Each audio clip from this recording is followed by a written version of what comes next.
Shields up, Ironbreakers. Rurikhan here, coming at you with another episode of the Cast. And we just had a week that's been completely loaded with gaming news. And in the last Monday, we also had the Capcom showcase. And naturally, I've invited Jonno, the community manager, to come over and chat with us a little bit. What games are you community managing nowadays, Jonno? So these days, obviously, we've got Monster Hunter Rise Sunbreak. We have the Apollo trilogy, which is a new one in my arsenal of games, and Exoprimal. But yeah, it's super cool to see the reaction to it, to the Apollo trilogy. Yeah, I would expect that was a lot of, there were a lot of people in my stream because, like, look, I don't really play Ace Attorney type games, but a lot of people in my stream were like, "Oh, it's the Apollo trilogy," and I was like, "Yeah, I guess that's cool." I have no idea what that is, but sounds like it's fun because yeah, there's definitely a lot of fans of that franchise as well. Yeah, there's definitely like a cult following, and I'm like you, I'm kind of still like relatively fresh to Ace Attorney. Like the most things I know about it before starting at Capcom was like the memes and objection and everything. Objection! But I know, right? And like take that, but like my US counterpart Kellen, he bleeds Ace Attorney, so I'm in the best possible place to get up to his level. Yeah. So before the Capcom showcase, we obviously had the final digital event for Monster Hunter Rise Sunbreak, which means that essentially the team is kind of like moving on from that game. And personally, I just like to say that's kind of like my preferred approach when it comes to these games that receive a certain amount of support. I don't want a game to be like, oh, we're just going to add more and more and more and more and more. And then eventually you're like, yeah, but the game's like 10 years old. Like, what are you doing? I appreciate the innovation that the team goes for. It's like, oh, we'll support it for a while and then we move on and we do something else. And it seems to be working for them. Yeah, it was really cool to see, and the fact that the bonus update became a thing as well is awesome because, as the team said originally, like Amatsu was kind of going to wrap up the Rise Sunbreak saga, but because of the success of Sunbreak and the support we saw from the community, the team were like, I think we can squeeze in one more, and we got Primordial Marzano, which is awesome. But we'll get around to Primordial in a bit, I imagine.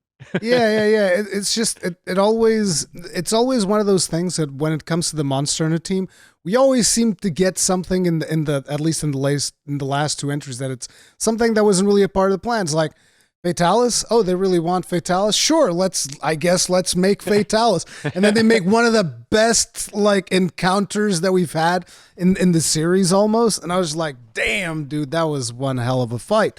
And now it's the same thing. It was like, oh, we'll just add Primordial Malzeno to the mix. It wasn't quite on the level of Fatalis, right? But it was still really good. We still got some really cool cutscenes for it and whatnot, which pretty much denotes that there was a certain level of effort put into the update. Oh, yeah, absolutely. I mean, the team, there's no half measures, really, I think. And as you said, like narratively, there was some kind of big hits in there and some stuff that you wouldn't have really seen in a Monster Hunter game before with how things play out. Thinking back to my boy Nurgagente back in Iceborne or Ruiner, and what happened to that one. So yeah, like, I mean, can we do spoilers or are we kind of keeping I mean, that? I think at this point, most people that will want to have played it will have played it because, enough time has passed. It was like 1 or 2 weeks ago already. I don't even know. Time is just flying at this moment. I've been living live stream to live stream, kind of, But keep going. You were saying something about spoilers. Yeah, like, so the fact that you don't slay or repel Primordial Malzeno. No, you do repel him. Well, yeah, in a way, like you're not kind of fighting Primordial to repel it. I mean, at the start you're fighting it to slay it, right? Yeah. And then you realize that something's amiss, and actually that this monster, you were wrong about the monster, and you misinterpreted like the lore and stories around it from what had been passed down, and that this is actually like a savior almost. And then obviously you fight alongside it in a kind of cutscene to repel and get rid of the curio. And then obviously what made me chuckle is kind of Admiral Gallius at the end is still that kind of gruff traditional hunter type who's like, oh well, it was probably just defending his territory anyway, like that old school kind of a hunter approach. But no, I loved it. Like going into the update, I didn't spoil myself with what would happen in the hunt. I knew a lot about it, smart, but I didn't know narratively what was going on. So myself and Joe, my US CM colleague on Monster Hunter, oh, I was like, I bet we don't kill this one. Like, because I was like, oh, I wonder what's, I bet we don't take this one down. So it was really interesting to see that that was the case. It was one of those moments almost of mutual respect. Kind of Mm. reminds me as well of that Witcher collab quest Hmm. in World. And with Puke Puke. Yeah, with Puke Puke, where it's just like, you help out Puke Puke, Puke Puke helps you, then he brings you an attack decoration. If he survives, it was really Yeah. good. Yeah, I it's mean, I couldn't hunt a Puke Puke again after that quest. I had to capture them. I was like, there's no way I'm actually gonna wipe them out. Like, no, I kill everything. I still kill everything. It's just that everything's gotta go. But no, it was a really good hunt. He's a really tough monster. Like especially did no, I haven't killed the hazard version of it because you guys released the hazard quest immediately. And it Yep. was it's just like that thing completely shredded me. I need access to the 241 to the level 241 anomaly Oh yeah. investigation deco slots to really min max the crap out of my set. But yeah, it was nice, and I still have a ton of events. Like I think a lot of people that might have taken a break or might have been focusing exclusively on anomaly investigations, like I have. I think we don't even realize the amount of event quests that are still left to do, Hmm. not even counting the ones that are still coming. There is so much content in Sunbreak that it's friggin' wild. Yeah, and obviously as well as part of the new event quests come in with a bonus update. Obviously, we're getting Gamma buff body back, Yeah. as it's known. So we saw obviously when the first buff body came out, people were happy, but they were like, "No, we need more muscle, more It's like, protein." more, So more yeah, gains. yeah, exactly. So it's nice to see that coming back as well as some other armor sets.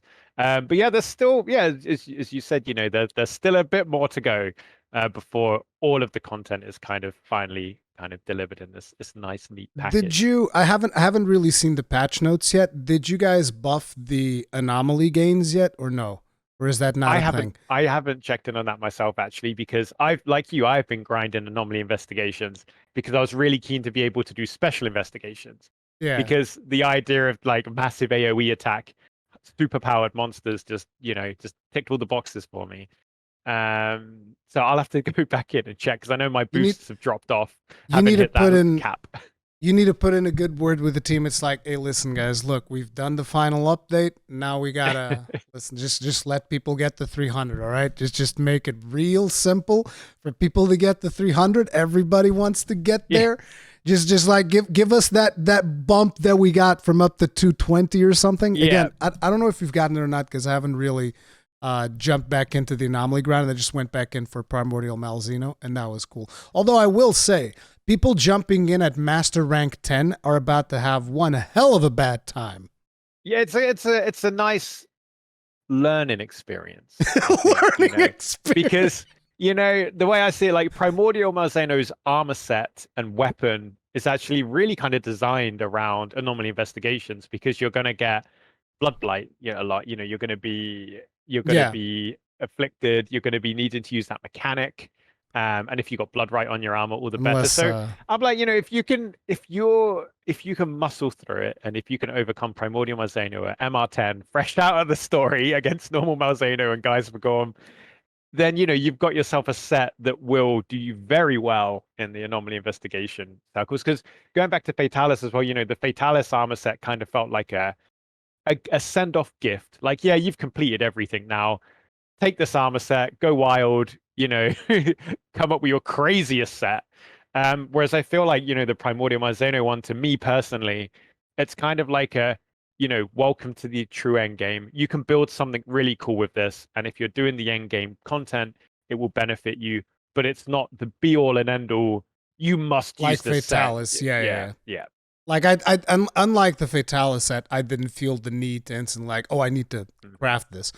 Like I do believe that you can now get some of the stuff from Amatsu and Riz and Shaggy as what do you call them, curio augments and whatnot.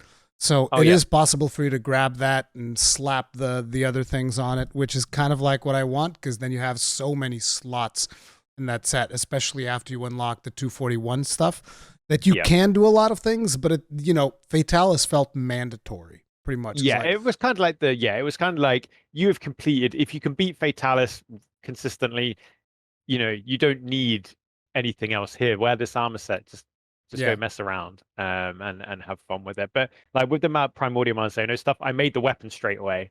Like that Oh was yeah, my target. instantly. Yeah, instantly. I mean, Yeah. the silver sploder. That's what the gun lance is called, the Amazing. silver sploder. And not only that, but it was such a moment of celebration in my community, even because I always do this ritual where I go through all of the weapons and then I leave the gun lance for last. And then in the gun lance, I'll cover like the screen and then I'll slowly move my hand until we get to the shelling level. And then every time that I get to the shelling level, it's always like, well, there it is, disappointment, shelling level 7 again. And this time it was shelling level 8. And everybody was like, Hooray. oh my God, it's shelling level 8. You can't believe it. So yeah, it was good. It was good. It was a very nice surprise, and it's got hella slots. So obviously it's going to be one beastly gun lance. And it's also the shelling style that I've been using, which is normal. So that's been pretty cool. Yeah. That was definitely one of the first things that I was like, nope, gotta craft this thing. It's like I killed it solo because I always like killing every monster solo. And then I was like, yeah, but that was tough. I'm going to bring in 3 other people and then we're going to beat you down into submission until you give me your gem. That's how this is going to work. Yeah. It's like mutual respect and all that. You've been protecting the kingdom from the curio, but now I need your parts to make a hat. It's I was that gonna simple. say, yeah, everyone needs their hat. That's the first thing that came to my mind, because it was the same. Like, obviously, like I held back. I stayed up late to watch the reaction to the content when it dropped at like about 1 a.m. my time. But I didn't play the hunt. I was like, I'm streaming on my Monster Hunter stream. I was like, I will do it live in front of everyone because it'll be fun. And like when I do that now, though, I've realized I did the same with Amatsu. I need to do it solo first because there are some very, very, very efficient hunters in the community. And if I go multiplayer first, it's like, well, chain stun, chain trap, and that was the monster. So yeah, it's good to see like the Jonno attempt in solo, and then you kind of like flex your muscles and get all these MR999 hunters come in and like they're like, right, stand back. But the thing is also, I don't think it's even just about people being really skilled, which there's definitely a ton of super skilled people in the community. I think that quite simply, once you go past a certain number of hunters, like once you get 4 hunters in Rise Sunbreak, like there's just nothing that the monster can do most of the time, unless it's got a one-shot move, like say for instance, when Flaming Espinas first came out, and he starts like, here it comes, and everybody's like, oh, this is fine. Oh no. Yep. What? So it's like, unless the monster has a move like that, once you put 4 players in there, most things just get super easy, which is actually something that I'm hoping that the next title they can kind of like, figure something out to make it a little bit more challenging.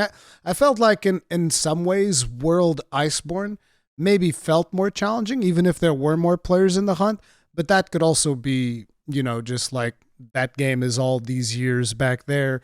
This game is now, so who knows? I'm not 100% sure. It's always an interesting one because I think back and I'm like, is it the fact that the player base and us as individuals have improved from playing more and more? Because obviously, we've both been around a little while in the Monster Hunter series. We've it's not our first like hunt rodeo, so there is a mix. I think of like we have got better, so challenging content isn't as inherently challenging as what maybe I think back to Extreme Off in World Iceborne, and I had to get carried through that. I won't lie. Like, I went into a hunt, I saw 2 hunting horn users, and I was like, oh, blessings, mwah, oh, hunting horn. And like we managed to do it. Like that was just in like random lobbies and stuff like that. But now when I get more challenging hunts, I still can't and stuff, but I have a deeper understanding of why things go wrong when they do and what I should watch out for, and kind of where I shouldn't let my health get below to avoid a one shot.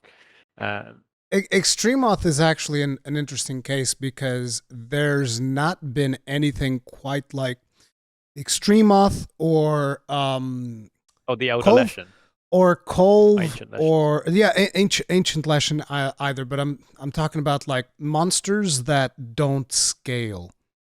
I feel like Ah. that's one of the interesting things where, because I felt like there was a lot of pushback in World Iceborne about monster scaling, Mm.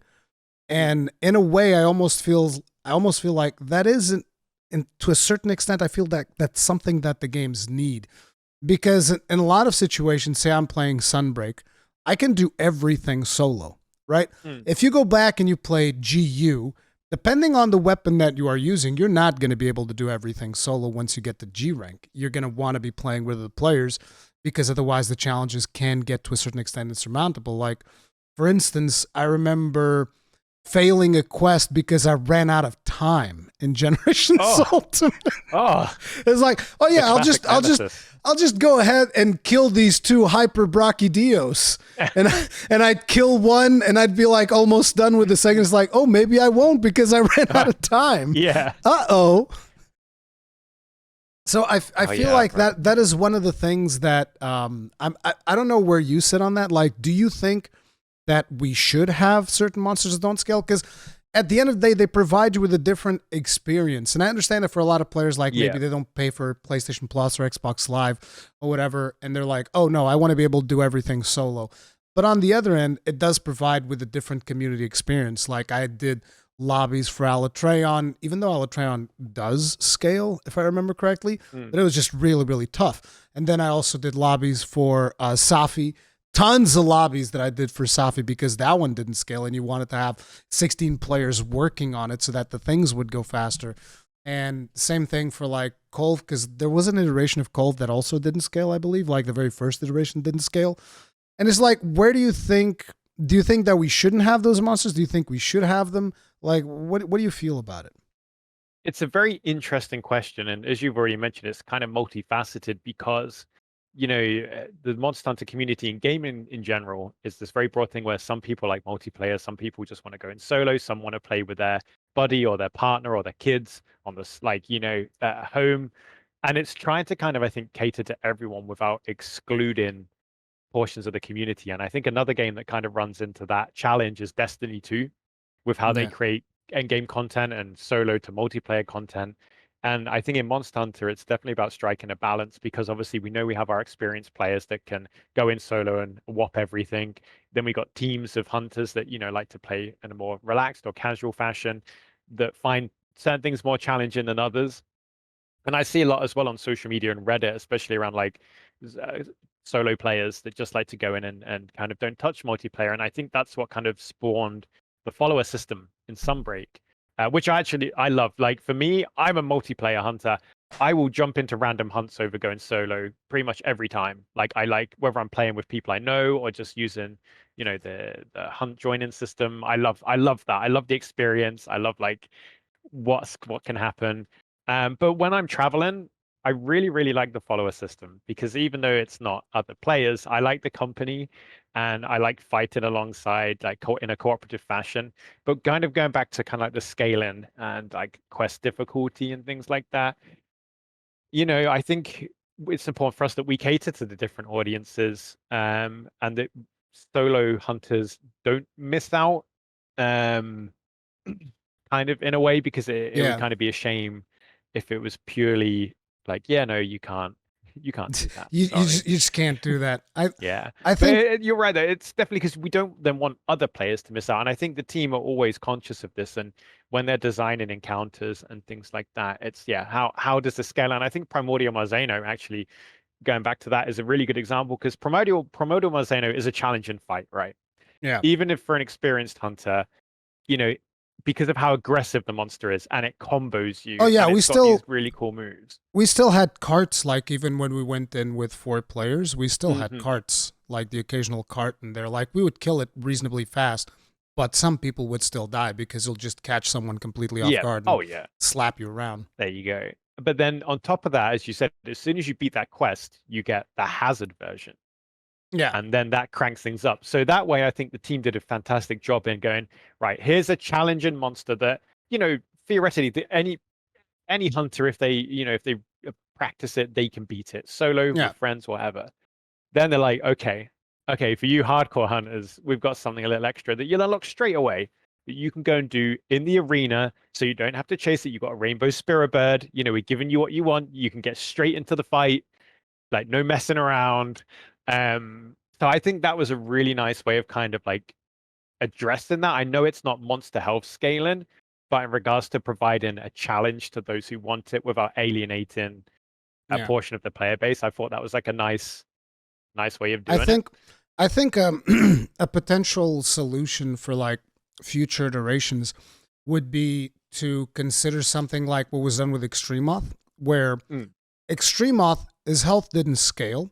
I believe Yep. that the original Behemoth health does scale, so you could like do it solo if you wanted to. But Extremoth doesn't scale its health, but at the same time, it doesn't provide you with equipment that gives you power. Yep. So what It you was get it was is like cosmetic. you get a cosmetic reward. And I think that that might potentially be a nice kind of like middle ground. Yeah. Like maybe not just a cosmetic reward, but say for instance, okay, if you do it in multiplayer, then we'll increase the chance of you getting like the orb or the mantle or Yeah. whatever. Yeah. Instead of 3%, it's 6%. Mm. So you can do everything solo, but if you do it in multiplayer, things are maybe it's faster for you to grind materials and you might get like the occasional cosmetic reward here and there. And I think then you can kind of like straddle that line a little bit. Maybe. I don't know. Yeah, no, it's always good to kind of hear suggestions like that as well. Because especially knowing how community focused the team are, like, Yeah. with Sunbreak, oh, and as we mentioned in the pre-show for the last digital event, like the team are very community focused and they That care. was Like every week, they're like, what are the community thinking about this? What do they think about the update? How did they like the digital event? Like we had a good chat for like 20 minutes about initial community reception to Primordial Marzano and things like that. Did they like it? Was it challenging? Did they like the monster? Did they like the gear?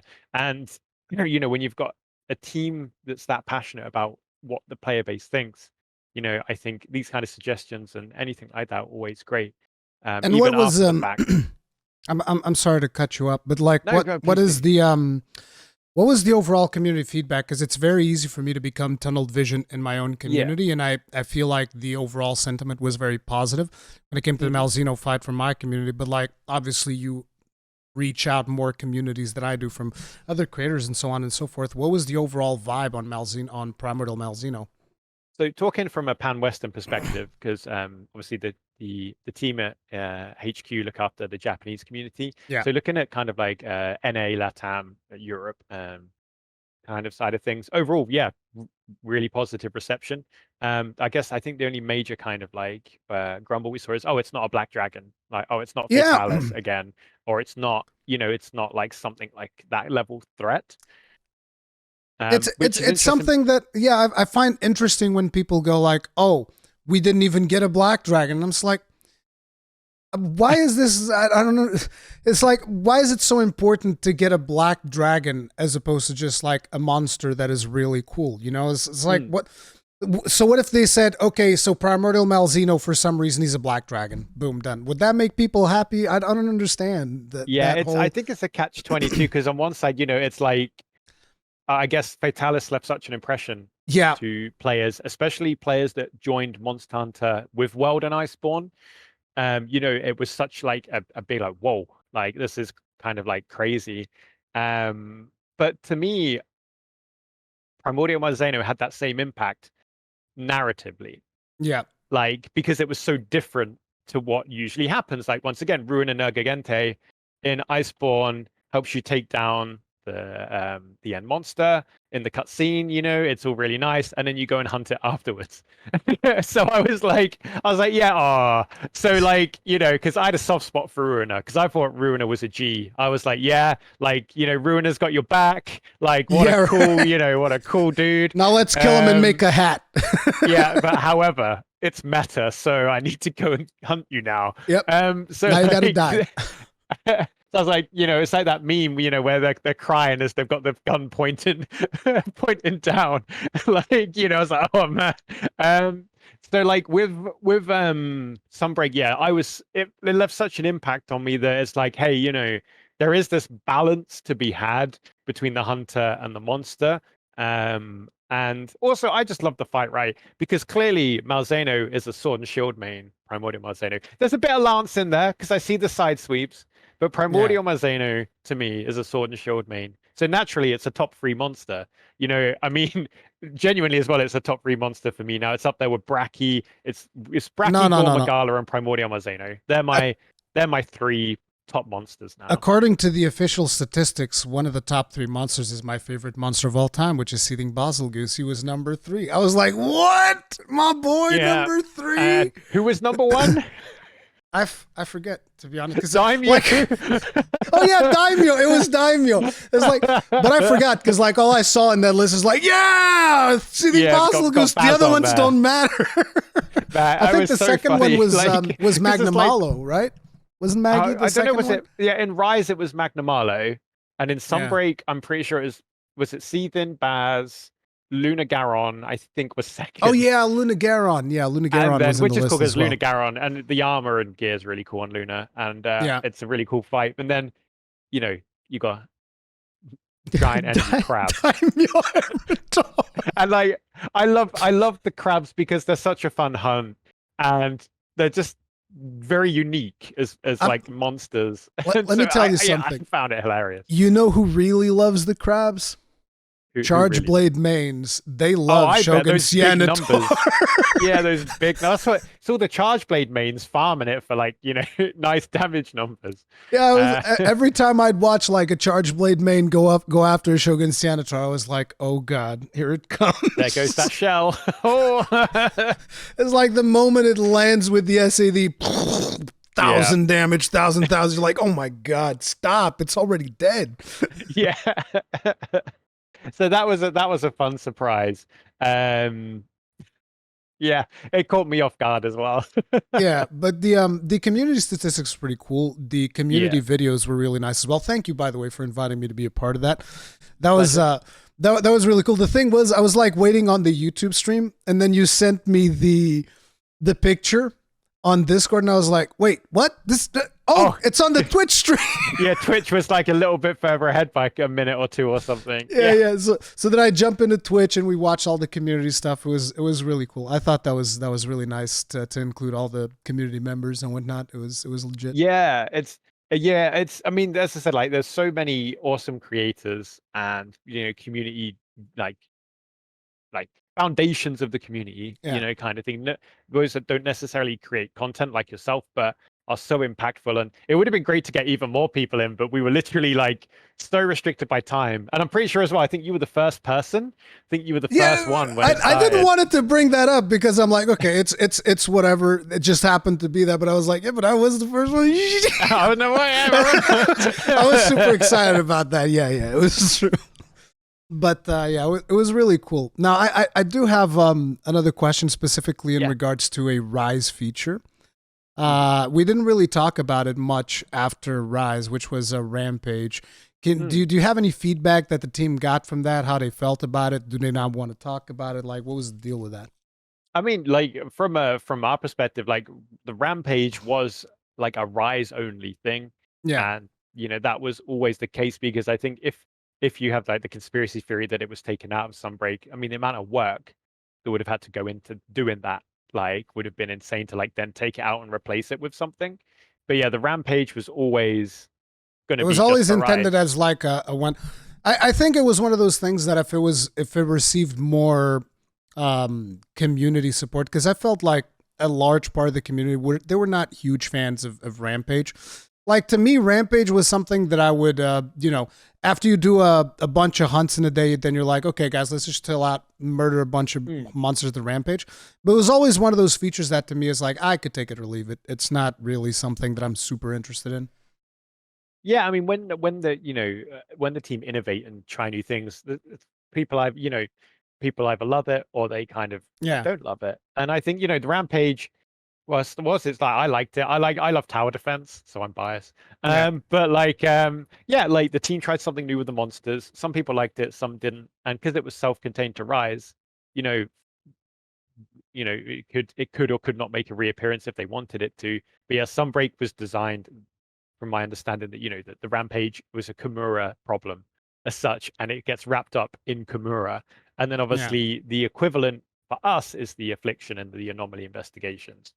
Yeah, but I do think it's important for the team to take those chances because otherwise, how are you going to innovate? It's like, oh, we got to take chances, see what sticks, what doesn't, and it's one of the things I really like about the Monster team is they're constantly trying out new things and whatnot. It's like, oh, let's push the ante here, let's do this, Yeah, let's I mean, do look at the that. clutch claw, right? And look at wire bugs. Like, Yeah, wire bugs are kind of like an improved version of the clutch claw in a lot of ways.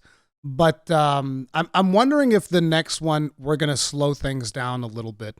What are your thoughts on that? Do you think they're gonna up the ante again, or do you think we're gonna slow things down?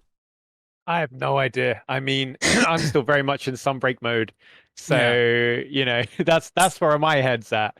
And finishing off my sets, and I mean, I love wire bugs as well. But like, thing is, like, I love Silkbind attacks as well. Like talking about those mechanics, I love my Metsu Shurigeki.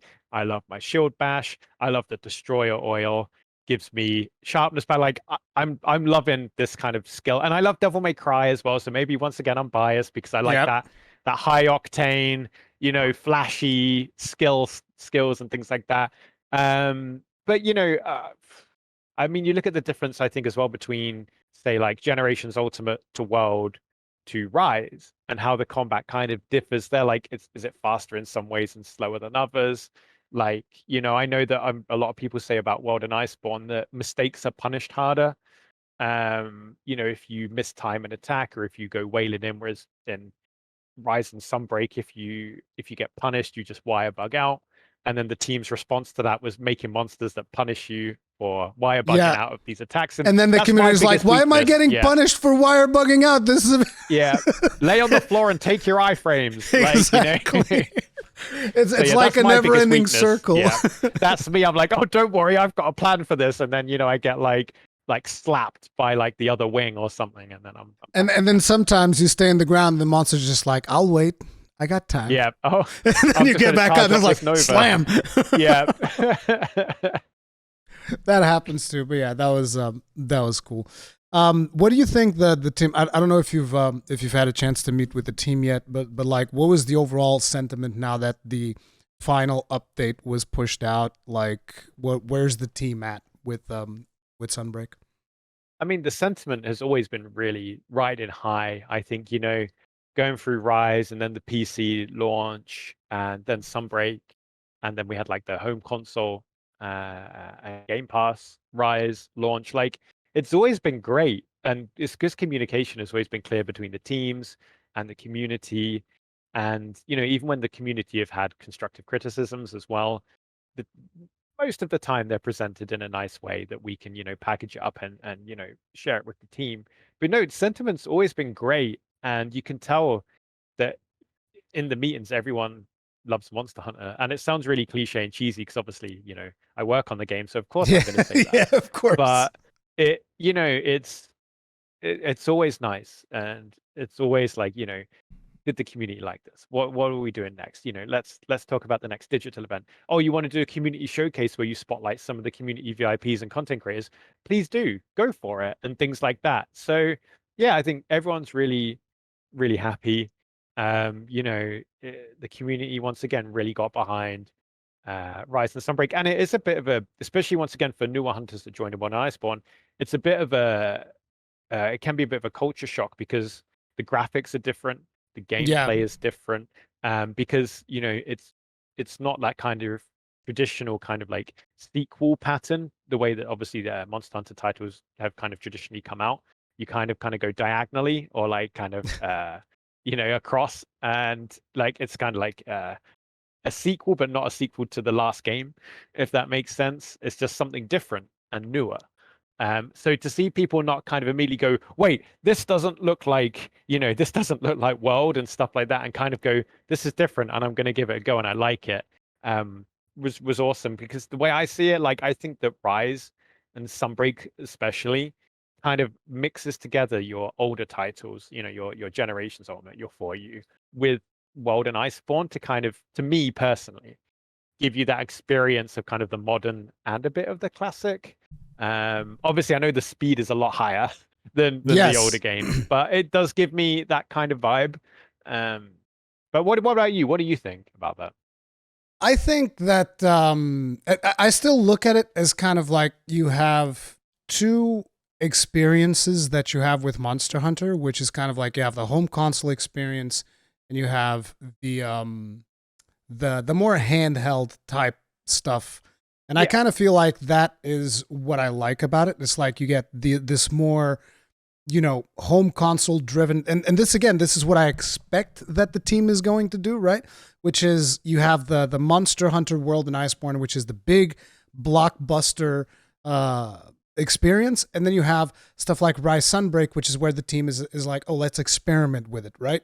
And let's figure out what people like. And in a way, you could look almost at Generations Ultimate in the same way, where it's, oh, we're going to put in these hunter arts and all of these crazy things and see if the players like it, and then we'll take the best of that and we'll put it in future titles, which is why I think we got stuff like, in my case specifically, Blast Dash. We get Blast Dash from GU. People really like that. We put that in Rise, and there you go. And I feel like that's a good way. You have one title that is a little bit more experimental and goes a little bit more out there to really just dial up everything to 11 and figure out what resonates with the community. And then you just kind of like pick and choose, okay, this thing was good, this thing was not so good. And you pick and choose and you put those back in kind of like the main title.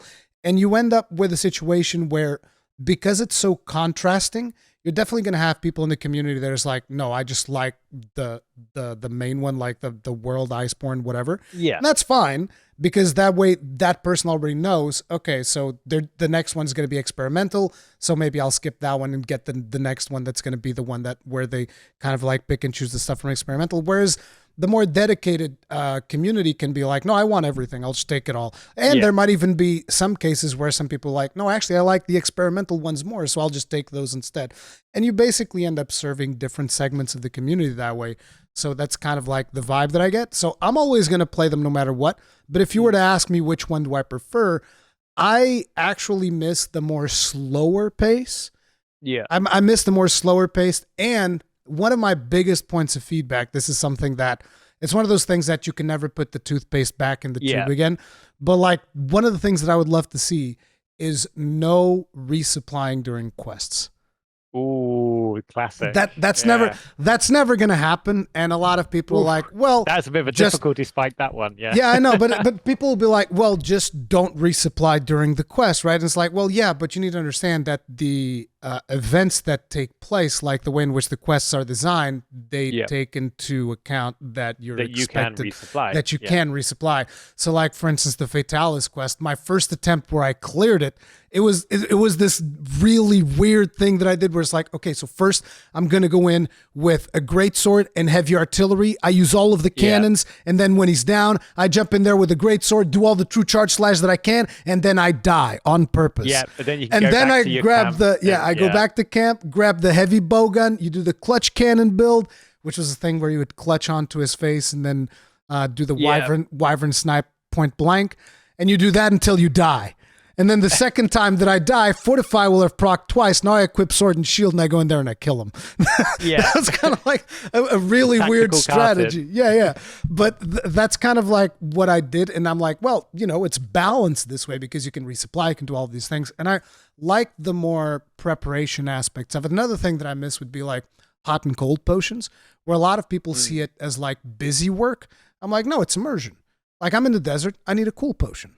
It's immersion. I'm in a lava cavern. I need a cool potion. I'm somewhere else. I need a hot potion. It just kind of like makes sense to me.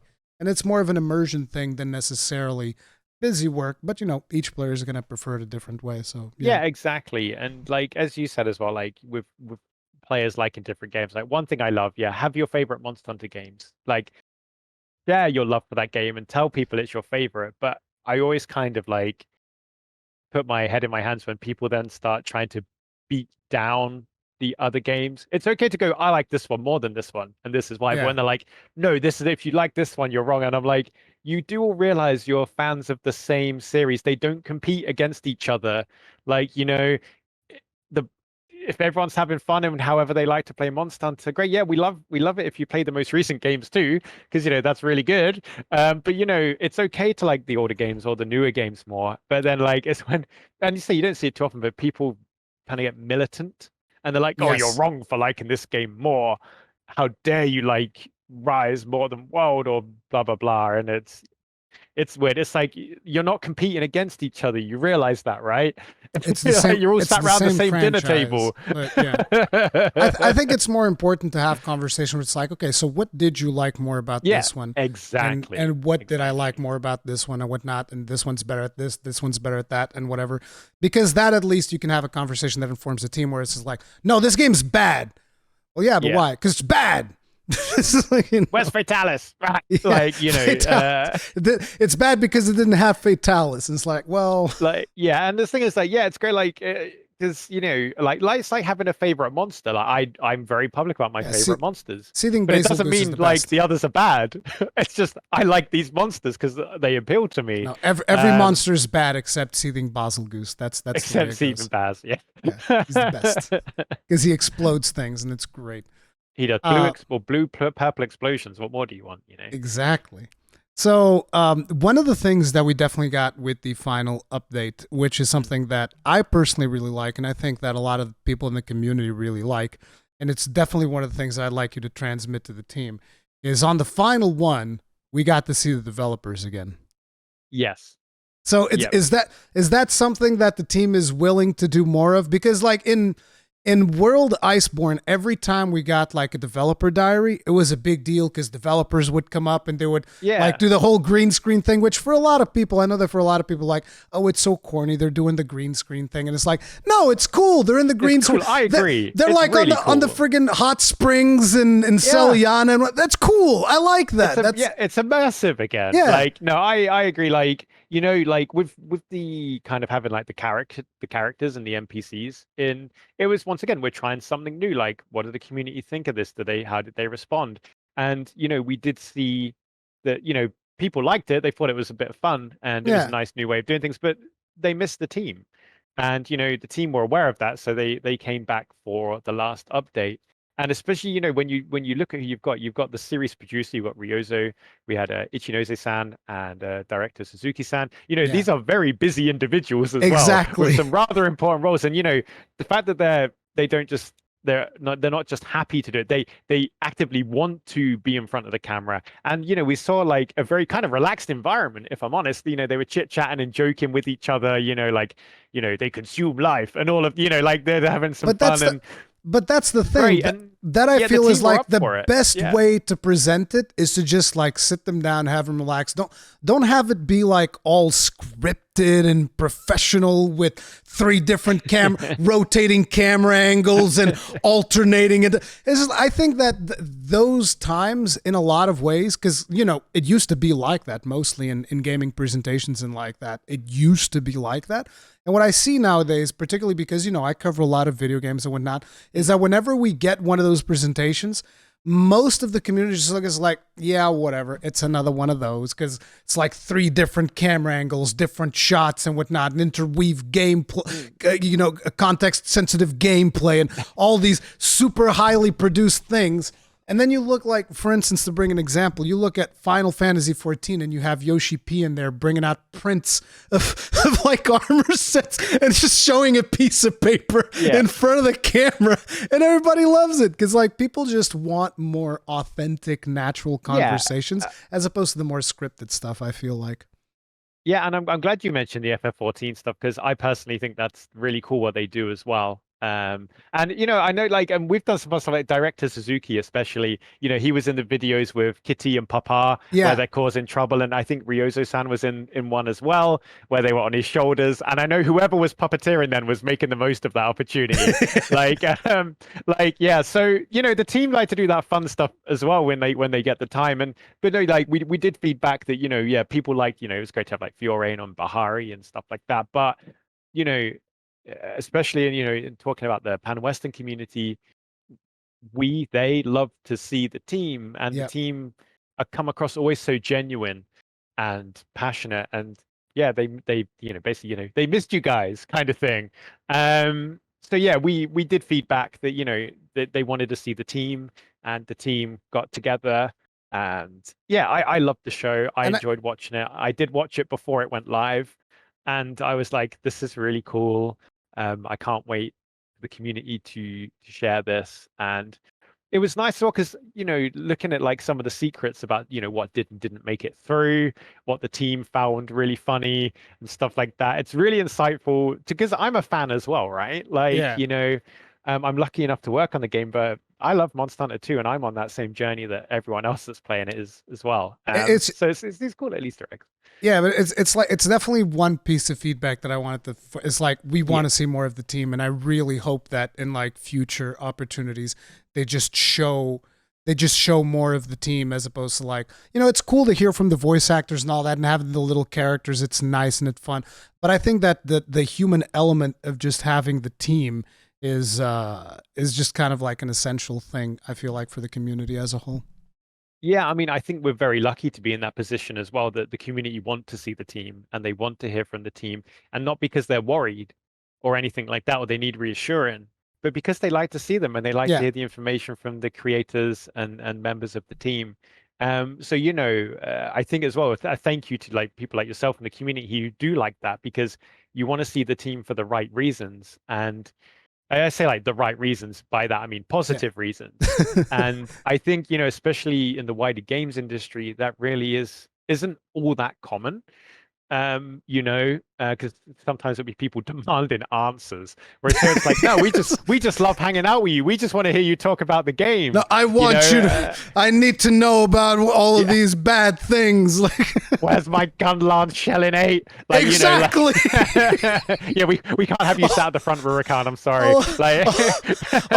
I actually said this was because they saw my streams of me crying every single time that in came shelling level 7. They finally gave me shelling level 8. I'm so happy. There's just someone sat in the office of a coin with 7 or 8 on it, and they're like, which one should we do? Oh, it's 8 this time. Let me tell you something. That coin is like a weighted coin or something because it keeps landing on 7 for some strange reason. But yeah, no, I like, yeah, it's the team have fun when they're on camera, and yeah, it's cool to hear. But once again, we're always trying different things, and the characters were one way at trying that. And yeah, but no, ultimately, it's cool to know that the community, they like the team, they respect the team, and they like to see them, and that the team as well can, when they're able to, make time, because to say they are busy is an understatement. I can imagine. So kudos to the crew as well. So Monster Hunter is obviously, it hasn't even been almost like a presence in E3 because, I say E3, the weeks of E3 because Jeff Keighley E3, kind of now it's E3. Now it's known as Key 3 because Jeff Keighley kind of he just took them out back behind the shed and just said, "Well, that's it. You guys, your old Yeller out. And we're just gonna take you guys out." I'm the captain now. Yeah, something like that. But Monster Hunter wasn't even almost like a part of that. You guys did the final developer update ahead of like Summer Game Fest and all of this stuff. And then we had news for a couple of Capcom titles. One of the ones that was even brought up before was Dragon's Dogma 2. We got the C8 trailer at the PlayStation Showcase. Yes. And I was like, yeah! Which led me to believe that, like, wow, so this game is actually a lot further in development than I anticipated because, the first time we even heard about it, the reveal was a t-shirt. Like, hey, here's a Dragon's Dogma 2 t-shirt. Like that was it. By the way, can I get one of those? I'm joking. Yeah, man, I want one as well. I need a sweet talk cat. Who's yeah, the exactly. CM? I need to be like, cat. Can I get one of them t-shirts? I need one of those Dragon's Dogma 2 t-shirts. But so with Dragon's Dogma, yes. This is definitely a game that I've been pretty much selling people since I initially played it. Good, like all I the way love back Dragon's in Dogma. Dragon's Dogma is an amazing game. I loved it. It is. I played the crap out of it, and I think I have like not 3 full playthroughs, but like 2 full playthroughs with Dark Arisen included. Dark Arisen, and then one playthrough that was the first one that I did that I never finished because I got completely lost and I had no idea what I was doing. But so yeah, we got that, and then we got also Dragon's Dogma 2 showcase at the Capcom showcase, but we didn't even get a release date. When's it coming out? Well, I don't know. I'm not the CM on that title, when it's ready, I was like trying to ambush. It was like, so when it's coming out? I'd be like, oh yeah, it's actually next year around July or something. Let me just check my calendar. Exactly. When it's ready. Yeah. But no, I'm super excited for it as well. I loved the original Dragon's Dogma. I got it as soon as it came out.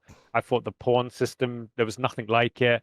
I know, you know what, too, it's the only game where I actually played rogue, like, or a rogue type class. I always play, I like casters. Normally I'll beeline for a caster in like a game in an RPG, and then I'll maybe go to like sword and board, like kind of Yeah. like a tank.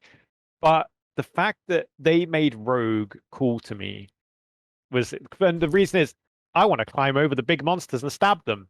That was my play style. So like it's the only game where I actually play a rogue. The fun thing about that is also, like you said, usually do spell casting. Almost no game does spell casting like Dragon's Dogma. Like the spells are actually so incredibly impactful. You feel, you start levitating when you're getting ready for the meteor to come down and stuff like that. Like the magic in Dragon's Dogma, you feel the power of a mage. Like, you know, when you play D&D, your mages are your glass cannons. They can do wild stuff, but they need to prepare. They need the resources. You need your tanks and stuff to protect you. And in Dragon's Dogma, magic feels like what magic would be in that kind of setting. You look at Gandalf in Lord of the Rings, right? There's not many mages, but when they do stuff, or like wizards or whatever, scary stuff happens, right? Yeah. But they need time, and they need to do these big, impactful things. It's not like fireball. Fireball. No, no. It's nothing like that. No. Like, and like even like the stuff like the cryo magic, you know, where you got these big kind of ice veins coming out and the tornado. And the like, ice veins essentially become kind of like a physical object in the world. You can actually like climb it and whatnot. It's just like, dude. I was even showing people, because I did like almost a frame by frame analysis to the trailer. And there's like when the meteor comes in, right? Because you guys show a shot of the meteor. Yeah. And I'm go frame by frame, and I'm like, look at this goblin that was like over here, and then you see a goblin actually getting projected. It's like, getting flown off. Yeah, I can't wait to see what we've got cooking in the magic department on that game, because and you know, when you think how old Dragon's Dogma 1 is now and what the magic was like there and the scale of it and its application. I mean, I'm with you. I'm all the way in on the Dragon's Dogma hype train. Like, I love the games, and I can't wait to see what's cooking. So, he also said that the map is going to be 4 times bigger, which that is going to be completely insane. The map is already pretty huge in Dragon's Dogma. I feel like something and just like fly away. You show that in the thing where it's like there's 2 people grabbing onto a griffin on the opening shot of the trailer, which the first time I saw it, I didn't even notice it. And then when I was doing my analysis, I was like, wait, there's actually 2 people grabbing onto this griffin. Like, what is going on? That's weird. But yeah, there's a lot of stuff there. Initially, I thought when I first played Dragon's Dogma, I was like, okay, so because of the limitations of PlayStation 3 and how this combat works, it's going to be very hard to do multiplayer, so that's why they're doing the pawn system. But in Dragon's Dogma 2, there's also no multiplayer. That was surprising for me. I expected like Dragon's Dogma 2 to actually have some form of co-op. It's like, nope, still just pawns, that's it. And, you know. Yeah, I think it's interesting because I know and credit to the team as well, when they've created a world like they have and an experience like they have, and your first thought is, I want to share this experience with my buddies. Like, that's testament to the team. And I can sympathize with that as well, because I love cooperative experiences. But I think, you know, looking at this, and obviously, especially because I don't work on the game or anything I say is purely me kind of speculating and stuff like that. Like, you know, I guess the team wanted to create this single player experience where the kind of cooperation comes from the tale you create with your pawns and the people that you kind of bring in via that system. But no, exactly. If I had my way, I'd put co-op, and I remember playing Skyrim and Oblivion. Like, I'd love to play co-op on my 360 with my friends. Like, I know that because I any excuse, I'll be like, oh, cooperative, like and stuff like that. And like, I love the bits in DMC5 where you had the kind of drop-in moments with other players. Oh yeah, that was cool. And you could like sync it up with your friends and stuff like that. But no, I think, you know, despite that, and it's like me with the follow. I love the follower system in Sunbreak, so naturally the pawn system for me, which is like I still get that experience of togetherness. I'm not on my own because I'm a bit of a wuss in scary games and stuff like that. If I'm in a dark cave and there's like spiders or something, I'm gonna be like so I can't wait to see newcomers to Dragon's Dogma 2 go through the experience that I went through, which is like I went to some random location in the map and nighttime came and I had no oil, no lantern. And I mean, I had the lantern, I didn't have oil. And I was like, bro, it's so dark, I can't see anything. So I remember like finding a mountain wall and then just like running alongside the wall trying to make my way to someplace safe. And it was actually really scary because like, bro, goblins would come out of nowhere and then they would go back into the darkness and I wouldn't know which direction. Yeah, like because it gets actually dark. Come out at night. Yeah, like night was dangerous. And as you said, you needed light. And obviously Dragon's Dogma didn't scale. Like the zones didn't scale, right? So at the start, if you go to an area, I mean, you can go pretty much anywhere you want. Right? Yeah. But and like at the start when you're on the way to Grand Soren, if you take a left and go up a valley past the bandits, you go into a pretty spicy area very quickly. And so yeah, it's when you're learning the game and wandering around, yeah, it gets like if you come across like sound like a cyclops before you kind of in the story at the start, it can be pretty worrisome. But that's what I love the freedom the game gave you. It's very much like, yeah, this is here's your first pawn, here's some rusty weapons. Good luck. Good luck. Have fun. And I loved that. I loved that. The kind of like, kind of survival side. The community was also mentioning that one of the good things about the followers in Monster Hunter is that you guys are probably going to be using some of that AI information in Dragon's Dogma 2, because they are saying that the AI has improved, which is good because in Dragon's Dogma 1, a lot of times your pawns would be like, oh, let me go fight this golem that requires you to hit these very specific spots. And they'd be like, yeah, I'm going to hit his leg. Effort, right? Those pawns get an A for effort. I'm going to hit his leg. Yeah, they do their best. They do their best. But yeah, it's... As long as they got their quippy one-liners, I need to know that goblins are weak to fire. That's and that wolves hunt in packs. Yes. They do indeed hunt in packs, So, it's... I'm excited for it, and obviously they showed off and I can't remember their name, but there's a new race in the game as well. Beastren, yes, the Beastren. They look like really, lions. Really cool as well. Yeah. That's interesting, but I'm going to be a palico. That's like an evolution of a palico. That's like the evolved form of the muscular chef almost. Yeah. They say if you eat there too much, that's what you become. you eat too much muscular chef food at the canteen, you become a beastren. But Dragon's Dogma 2, I'm super excited. I already did a video that's like a 1 hour long breakdown of the trailer and everything that we know so far about the game, which is pretty wild. But yeah, I just I was hoping for it to at least see like 2024 or something like that on screen, but we got nothing. But at the end of the day, let them cook. And I feel like one of the reasons why we didn't really get something is potentially because of the other title that we'll talk about, which is Pragmata. So Pragmata apparently was supposed to release in 2022. That got delayed into 2023. And now that got delayed into very sorry. I mean, we don't always do delays, but when we do them well. What a cool way to announce it. It beats a JPEG with white text on a black background. Yes, exactly. So... But it's like it's definitely one of the situations where I kind of feel like that is one of the reasons why you guys hesitated on giving a release date to Dragon's Dogma. Because okay, so look, we're already putting on clown makeup for all these delays on Pragmata. Let's not do the same thing with Dragon's Dogma 2. Right? Yeah, I think, playing it safe. I know it's two sides of a coin, because on one side, as fans, you might be disappointed that you don't know, you're not like, right, I can look forward to this period of time. Yeah. But on the flip side as well, it's protecting the expectations and protecting the hype of your community and the fans, because you're not kind of like exposing them to something that could shift. I'd assume but yeah, what's great is that, this information's coming out. Folks have seen the game now. They can see it. It's tangible. We've seen a little bit of gameplay. Yeah, bit of gameplay. You can see those animations and what is Pragmata? What is the game? Because for me, it looks like it's a third-person shooter, and there's a character on your back that will do things with you. Is that it? Can you I have no idea. Like I say, I'm not on Pragmata. I see the trailers the same as you, but I think that's part of the charm as well. I mean, you look at when Death Stranding was first being revealed and stuff like that, and just as kind of an example, kind of when you look at it kind of graphically and things like that, there is this air of what is this? What is it? Because it looks really nice, and you kind of pick up I know obviously in the in the delay trailer, obviously you see the little girl like kind of charging up some like techno, kind of, and her Yeah. eyes flash blue and things. And obviously, as you said, you see kind of like the laser shots at the start, and obviously she's very important because the person in the suit's like we gotta go kind of thing. And it's like not like, and he's like, was it, are we going or are we ready? And he's like, not quite yet or something.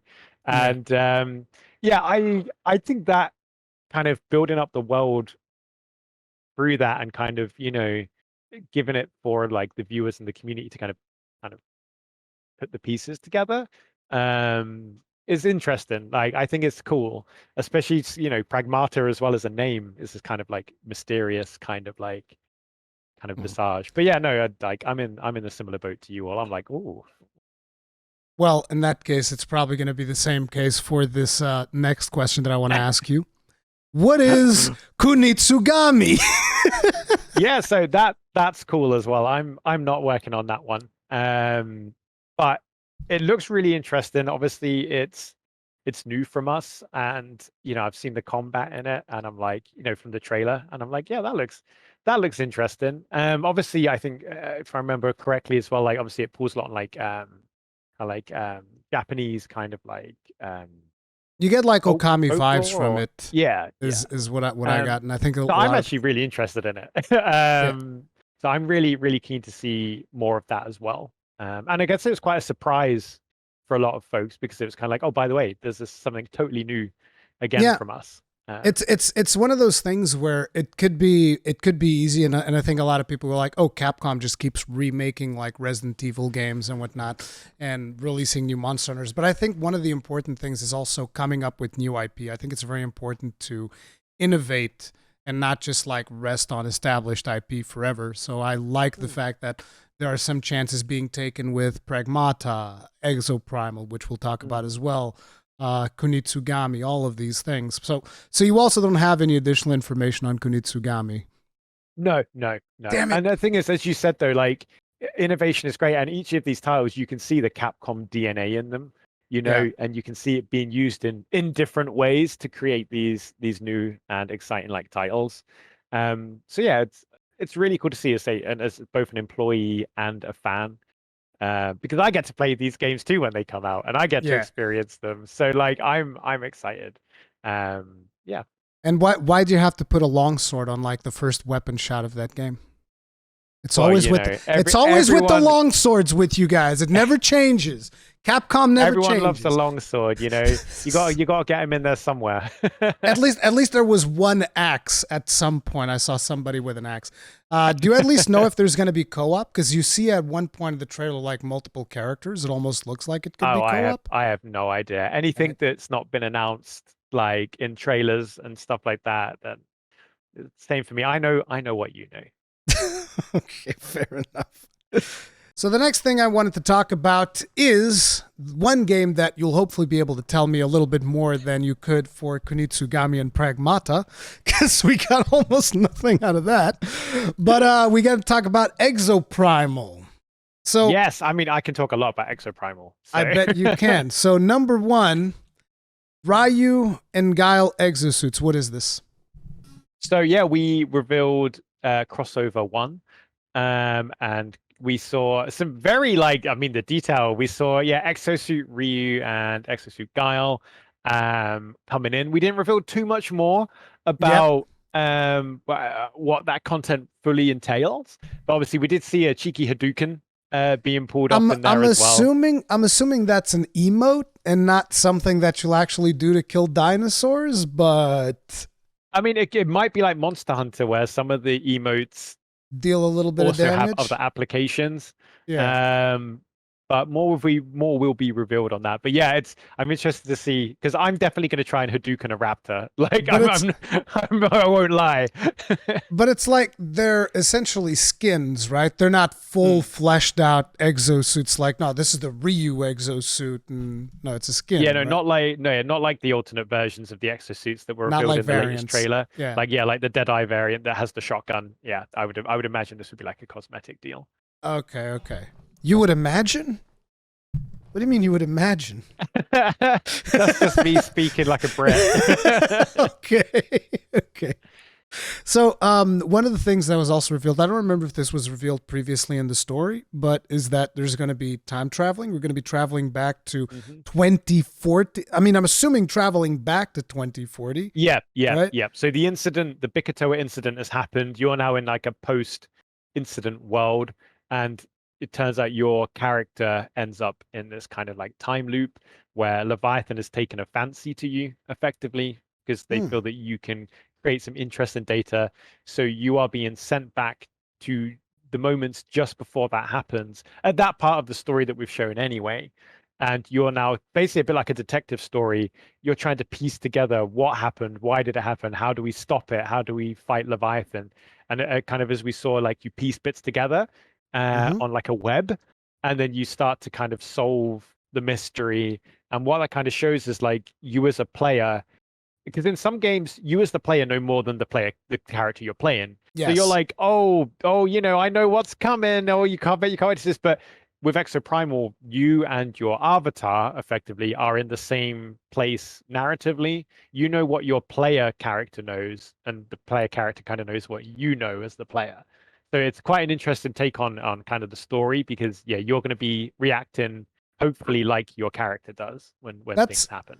that's one of the things that I really want to try and dig a little deeper on, and that is like Yeah. you look at Exoprimal and you're like, okay, so this is a multiplayer live service game. Hmm. Obviously, we've talked about this before, and a lot of people just look at it and like, okay, so it's just live service multiplayer. I look at it and I'm like, but there's a lot of friggin' story there. This isn't like Mm. something, for instance, like Overwatch, where the story is told outside the game in, Yeah, you the know, story is all in told within. CGI, in Mm. CGI cutscenes and whatnot. In here, there's actual in-engine cutscenes, and Yes. there appears to be quite a bit care taken into that. So, Yeah, like, and there's story moments as well as what you've seen with like Dino Survival. yeah, but that's the thing. Like, how much? I mean, it's probably hard to just go. Oh, how much percentage of this is story? How much Yeah. percentage? You know, but like the idea is, how much do you think the team has focused on actually having like a fully fleshed out story mode? Like, what can players actually expect? I think narratively, the team have put a lot of time and investment and care into it. Like, especially when you're dealing with time travel and old parallel universes, you Yes. can't kind of half-heart that, because it will come off the rails quite quickly. So the team have got this narrative. You've got your antagonists. You've got a bit of intrigue. You've obviously got, the time travel side and your impact. And the way you look at it is basically like you're on a clock in regards to like you need to figure out what's happened and stop it, because every day or every whatever the time period is, Leviathan is sending you into fight, and it's only so long before you can't keep fighting anymore, because you fight and die for me is what Leviathan says. And you're not the only exo fighter. There are, all of the players are kind of in this world. Obviously, you are kind of like the canon one because you're part of the Hammerheads for you. But the way we play it off is there's different universes and parallel universes, so these players can all kind of be doing it. And it kind of feels like you just keep surviving, so you keep getting sent back, and each time you get sent back you're trying to learn more about the situation, so that when you come back to the present day you can feed it back to your team, who can then try and figure out what you need to look for next time you go back, or what they can do in the present day. So the fact that you're replaying Dino Survival and other parts of the game plays directly into the narrative. It's not just like, oh, play this X amount of times and then you will ping a story thing. And as you progress through the story, Dino Survival will change for you as well. Kind of like the kind of encounters you get and the challenge linked to those encounters. So yeah, it does tie in. It's not your kind of single player only, this is your little narrative kind of like boxed away from, kind of like using like old Battlefield games as an example. There was a Mm-hmm. standalone single player like Bad Company, and then you would have the multiplayer, which is its own thing. Whereas in this one, it's kind of like merged together, Yeah. and your actions playing the game develop the single player narrative. So, but how do, because like you specifically say in that trailer, like we're gonna have special boss battles. How does that Yes. work? Is that going to be like a single player thing where it's like, okay, you unlock the boss battle in order to progress the story, you go and you kill this boss, or is that like a multiplayer mission as well? And how does that go into like multiplayer replayability and whatnot? So I feel that I think there's a mix. So like some depending on the situation, like I mean you have stuff like the Neo T-Rex, for example, which is going to Yeah. be in the beta, which is this week, which is obviously a multiplayer kind of like boss encounter that can occur once you get to a certain point, in the narrative where the Neo T-Rex becomes apparent. And then there are also single player experiences as well, which we haven't spoken about much. So I'm going to Oh, obviously be okay. very, so yeah, not all boss fights will be like, it's kind of, Multiplayer you will stuff. experience all aspects of the game playing through the narrative. And there will be some single player moments, but obviously the vast majority of the game is this kind of multiplayer cooperative environment, which is why the team were very, very, I mean, full credit to the team. They really were like, tell us about the feedback from the first beta and people are like, look, we love the PvP or we love the PvE or we like both, but there's no way for us to kind of try and fine tune the experience we have because that's the challenge with Exoprimal. I think it's this really cool mix of PvE, PvP, PvEVP, and I like all of that, but not everyone does. As an example, so the team have added in for the launch of the game a filter option where you can prioritize PvE gameplay, PvP gameplay, or both. So you have like a random experience. Um, so yeah, you can still kind of craft the experience you have, but there will be times when it will be like a little bit PvP, a little bit of single player, as the narrative progresses. Okay, what is the purpose of like the analysis map that they showed, the whole spider web thing? So Yeah. it seems like whenever you go back in time, you gain new data and new hmm things and whatnot. How does that kind of like play out? You go back, you get the It's data, then Yeah, you get the bits, you plug it in. I say it's very much a detective story in that regard. You and your team are trying to piece together, as I said, like what's happened, why has it happened, how do we stop it?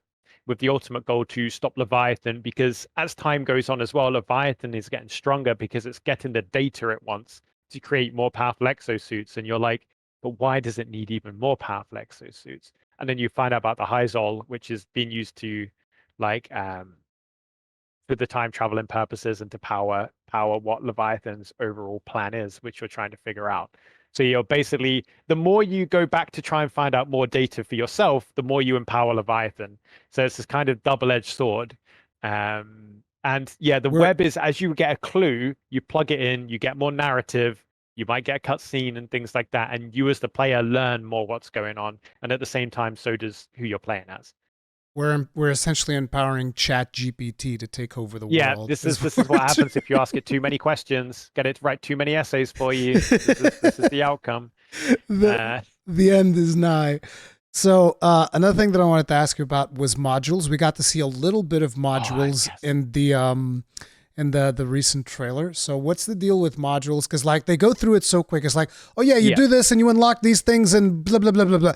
How yeah. does it I'd actually love to work? talk about the modules because Yeah. I actually put out a blog post a week or two ago on Steam and on the Capcom USA website, explaining that. We actually spoke to the director, who actually shared his personal favorite build, for one of the exosuits. So basically the module system comes in kind of two forms. There's your base modules, which are kind of passive buffs that can go on any exosuit. So you have three module slots, and you can put in stuff like, regen, speed, reload speed, stuff like that. Little gameplay enhancers. But the really interesting bit that I really, really love about the module system is there's each exosuit has 6 unique modules, which directly augment how that suit plays or the abilities themselves. So you get all this extra variety and you can specialize your suits. Now you can only use 3 of those specialist modules per suit, and each slot has 2 that you can assign to it. So you have a decision to make.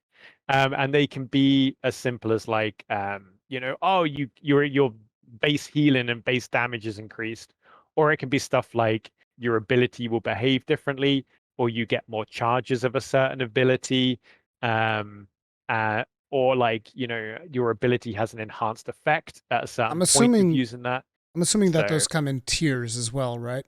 yep. So you unlock base modules from just leveling up, and playing through the game. So as you level up your account level, you unlock those, and you unlock the suit specific modules by playing that exosuit.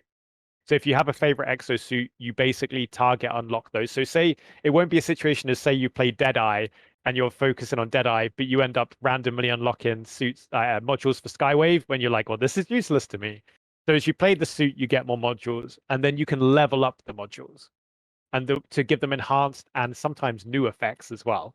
But I won't spoil which ones have that and things like that. And the way you level them up is by Bitcoin. Now, Bitcoin is a soft currency only. You can't buy it. You play the game. You play any modes. You accrue Bitcoin. It's. Can I mine it? Can I leave the game running to mine Bitcoin? Just keep shooting those dinosaurs. But yeah, this is a pure soft currency. Yeah. So yeah, don't worry. There's not going to be like well, if I get my credit card out, I can get all the modules kind of thing. Yeah. So yeah, if you play the game, you get these, and then you can spend the soft currency to upgrade the level of the modules permanently. They're permanent upgrades. To further empower your favorite exosuit. So if you want to play like all the different exosuits, you can, and you'll be rewarded for that. Or if you just want to invest in like one or two exosuits you really, really like, you also can. And yeah, that's the module system. So you can give yourself passive upgrades. You can give yourself ability augmenting upgrades. And it does change how the suits play. How big can it be? So let's say, for instance, I'm a veteran player. I've been playing the game for 3 months. I've unlocked everything there is to unlock on, say, Deadeye. And then a brand new player pops into the game, and we happen to be matched up in PvP. That's a very good question, and I'm actually glad you asked it because that's something that is important. We don't want it to be where, if you've got say like level 20 suits going up against like a fresh suit, will they be purely outmatched? The answer is no, because the buffs they change how things behave. There are a few flat buffs, like one of them is like a 15% increased healing, like passive healing and stuff like that, which do make a difference, but it's not going to be like, you do flat like 50% more damage than this person, so that you're just going to steamroll them. It basically, as you learn your exosuit, the exosuit specific mods allow you to specialize your suit more. So if you're for example, with Skywave, there's ones that augment your time. You spend more time in the air, but it's trickier to play on the ground. And vice versa. There's one if you want to stay more grounded, but then your aerial game might not be as pronounced. So so there's drawbacks. The game gives you the ability. Well, it's more like sometimes there could be a drawback, or sometimes it's like, well, if you're not playing in the air, why would you use this mod? Because it's a waste kind of thing. So it's more like as you play the suits and level up the suits, you find how you prefer to use that suit, and then it's the game going, well, if you like to play this way, you can enhance that particular play style, rather than your suit is just better than everyone else's. Haha, good luck. I mean, there are the passive buffs, which is like a bit of movement speed or a bit of reload speed and stuff like that. But, at that point, if you put an experienced player in a level 1 exosuit with no mods against, an inexperienced player with a fully decked out suit, the outcome would still be the same, where I think experience will trump and teamwork specifically. Because let me tell you, you can be the best Zephyr player, but you can be fully tricked out. And the Zephyr is, for those that don't know, a bit like an assassin character in the PvP kind of sense. He's the dual blades guy, right? Yeah, gets up close, messes you up, kills your squishies, and goes. But if they jump in and get crowd controlled by like a team, like a rookie team that are actually playing really well together, they're gone. They're done. Okay. So progression is more about specialization than necessarily just becoming stronger. There are some low-level flat buffs that but aren't necessarily directly tied to like, you're going to do a ton more damage if you point at this person. It's more like you move a bit faster, you reload a bit faster, you receive a bit more healing and stuff like that. It's so they give you an advantage, but not enough to snowball somebody else. Yeah, exactly. Yeah, we don't want it to the point where it's like, oh, if you don't have this, you can't compete. It's very much more specialize your suit to further enhance your play style and put your own impression into the suit.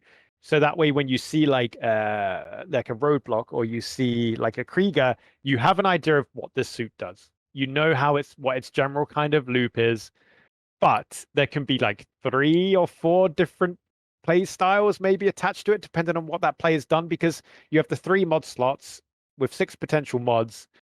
And you can mix and match them all together in regards to like, well, if I use like this mod, which might do something to my shield, but this one increases my dash, and you don't know what combo. So it keeps things fresh as well, because you might look at some other titles and you're like, well, this character does this and they will only ever do this, so I know exactly how to play against this. Whereas in Exoprimal, we wanted to give the thing where it's like, okay, here comes Zephyr. I need to fight it first to figure out what this player's done to it, kind of thing.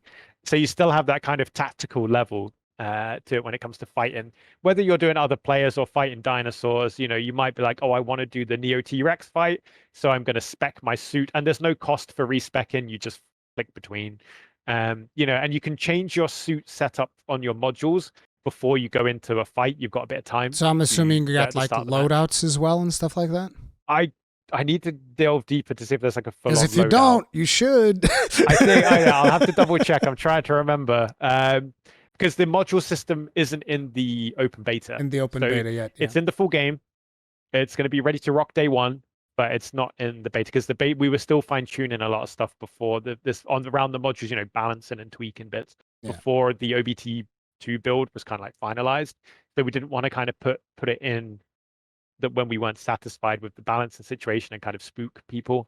So yeah, really looking forward to seeing how that like affects the meta and what players pick at launch. So there was also mention of like this special weekly 5-player mission. What is Yes. that about? So that's part of the thing. So obviously, like early on and with the first open beta, there was a lot of focus, like unintentionally, on like PvP. A lot, and we saw Yeah. a lot of people that played the game, especially PvE focused people, were like, oh, is this more PvP? Whereas obviously there's both in the game. So the weekly time trial thing is purely co-op. You go in with your team of 5, you fight this bespoke dinosaur encounter, and what determines how successful you are is how quickly you do it. So this is when you're really going to be fine-tuning your PvE performance. And each week there's weekly leaderboards. So there is friendly competition if So you it's care. essentially speed running. Yeah.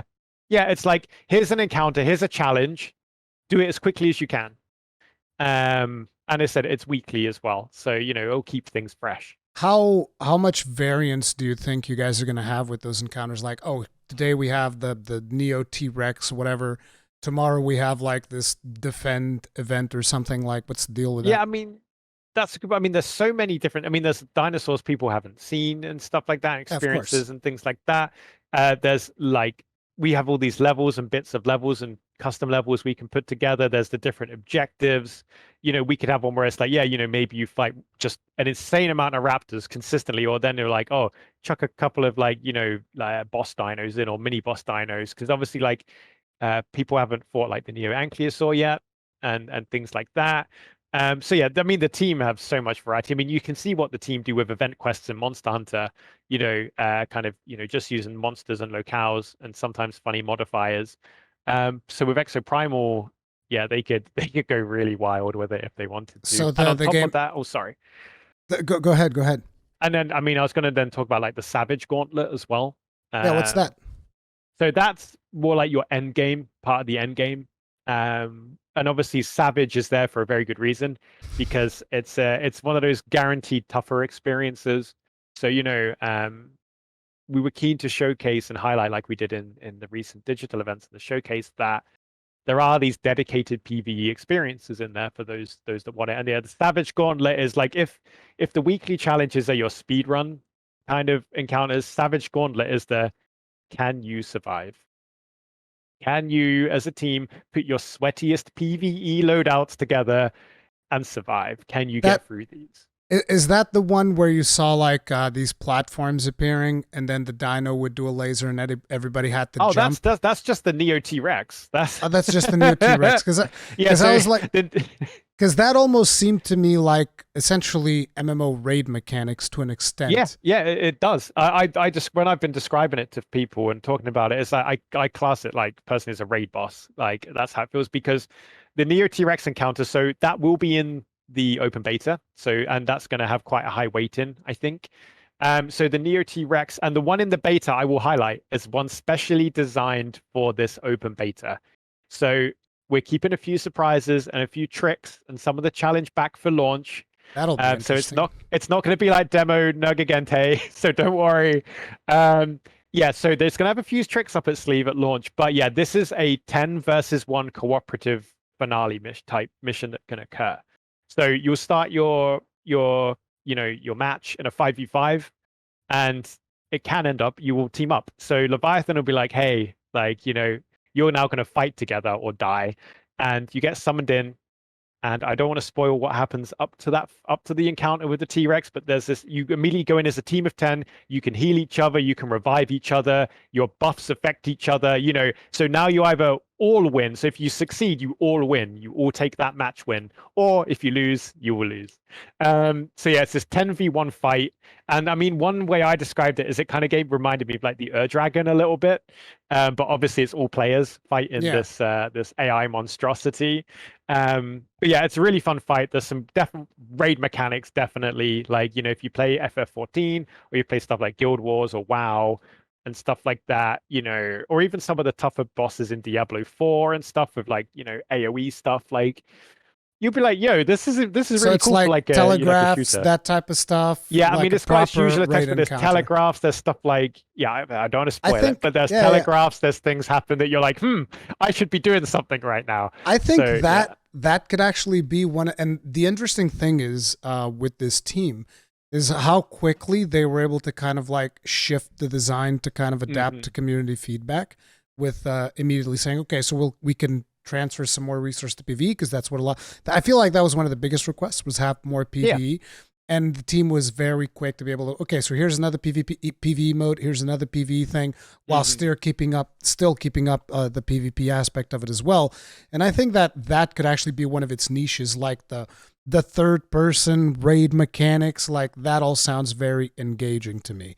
Yeah. But And yeah, it's really, really, really fun as well. Like, it's one of my favorite parts. Like, I say it's that co-op experience. 10 players, this insane situation which is built around 10 players being there, and you've seen how yeah. busy things get when there's 5 of you, right? Oh yeah. So So now I have a bit of a tougher question, because like, yeah, okay. with the situation that I've seen over the years with live service games and whatnot, one of the feedback that I get from my community is like, they have a very hard time trusting whenever a new live service game comes out. This is just like Yeah. something that has happened, and like we constantly see, for instance, Anthem is a game showed a lot of promise, got canceled. And there's been like 2 or 3 more that have been canceled recently that I can't even remember at this point, because it's just like, it's very hard for people to like, okay, so you want me to invest my time into this game, and people are very wary of that type of stuff. Now, me, I already said I'm going to check out Exoprimal because I'm curious and I liked what I've seen in the beta, because the game actually feels reasonably polished. And particularly with the team adding more PvE elements to the game, that is something, okay, that speaks to me. That raid encounter that we were talking about just now, that talks to me. So that's me. Okay, I'll give it a shot. I'll see what it's all about. But the average players, I feel like a lot of them are kind of like hesitant to jump in, right? Yeah, to commit. What is like your expectation in terms of community adoption for the game? Like, do you think that the game can sustain itself for a long time, even if there isn't like, I don't know, 100,000 concurrent players, something like that? If it's a much smaller size of players, will the team still be supporting the game for a good time and give it a chance to grow? Yeah, I fully believe so. I mean, you look at Capcom historically with our games as well. When we release a game, there's always plans to continue supporting it, and there's content roadmaps, whether they're public facing or not. And that's what the team have done. And by adding all these modes as well, depending on the size of the player base, there's 5-player modes, there's 10-player modes. Well, the main mode is 5v5 or 10 players in total. So yeah, there are ways to play depending on, if you really want to delve into the wider players, or just stick with your friends. And also we do also have AI bots as well. That's So, one thing. That's another thing that I was going to ask. So please elaborate on that as well. yeah. So, if you're, I mean, in some story situations, like you will have bots with you instead of players to push the narrative. But also, if any reason, say if someone disconnects in a match or any reason like that, there are AI options and things like that to kind of fill that space, so you're not like um, kind of going in mismatched. So if you load into a lobby and it didn't get enough players for whatever reason, you have AI players there that can play the game. What if I specifically want to like, oh, I want to practice this thing? Can I like launch up a lobby with just me and 9 bots?